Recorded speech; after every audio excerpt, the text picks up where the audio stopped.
2003 Toyota Tundra, the Evap vent valve has gone bad. I'm Brian Eslick from Automotive, and I'm going to show you how to replace that. First step is to get your vehicle up in the air.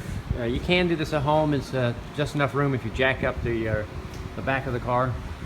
And what we're going to do is right next to the fuel tank, there's this long bracket here, and the Evap canister is on top of it. So you're going to remove these 212s here and 212s here. It's going to swing down a little bit, and it's going to give you plenty of room to get to the Evap purge valve, or vent valve, I'm sorry. So this is what the new vent valve looks like, and it mounts directly onto the Evap canister. So it's got two bolts, one electrical connector, a large hose, and a small vacuum port. So now that you got the bolts out of the bracket, it'll just hang down, and you can kind of twist it to the right a little bit, and you can see the valve here. So now you can get to your electrical connector, unplug it here, and then after that it's easier to take the 10mm bolt out here, and with an extension kind of come through like this and get to the bottom bolt. Then you can work it out of there, and then you can unplug your vacuum lines and your line. This one goes to the filter. So you can see my setup here. I got a 1/4-inch ratchet with a long extension, and it's connected to the bolt here on the bottom, and then you can do the same for the top bolt. So this is an Evap filter that filters the air.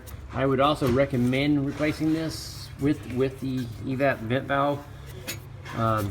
In this particular case, we couldn't get it in time. The customer needs to try to get his car through smog, so I'm going to try to blow it out and clean it out the best I can, but I recommend replacing it if you can. So before you install it, you want to try to wipe away any dirt and debris from the Evap canister. So now I put it back in the canister and attached my two vacuum lines and started my top bolt.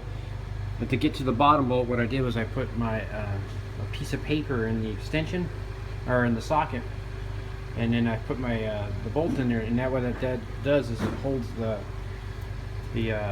bolt in the socket without, so it won't fall in. So now I can just reach in here like so, and guide it in there, and then I can start my bolt and tighten it up. So now you can just go ahead and bolt your bracket back up with the four 12mm bolts, and after that you're going to lower the vehicle down, clear the check engine light, or clear the codes. The last step is to clear your check engine light, and that completes the Evap vent valve replacement on a 2003 Toyota Tundra. I'm Brian Eslick from Automotive.